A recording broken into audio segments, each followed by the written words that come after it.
Parasti solāriju gultu mēs aizveram, bet šī video dēļ gulta paliks atvērta, lai tu redz, kas notiek iekšā. Tev ir jāizvēlās lampu stiprums. Es izvēlēšos sensitīvu un uzspiedīšu podziņu start.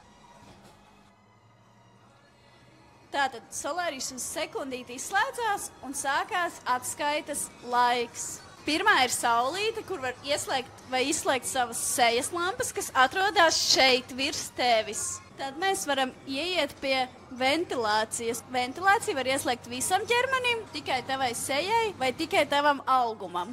Un mana mīļākā funkcija ir Aquafresh. Kad tu ieslēdz Aquafreshu, tas ik pēc noteikta laika uzpūš tev tādu vēsu mitru migliņu virsū. Var ieslēgt ne tikai mazu mitrumiņu, bet tur ir tāda puķīte, kas parāda, ka var ieslēgt arī aromātisku gaisu.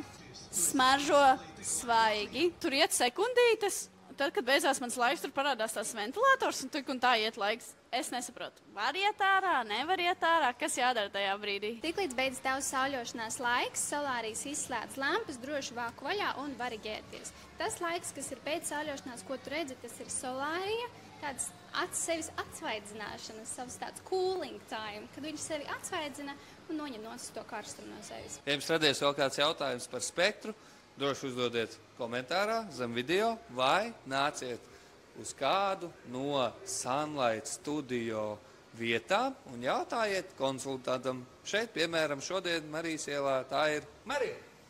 Atā, Marija. Atā! Subscribe to my channel.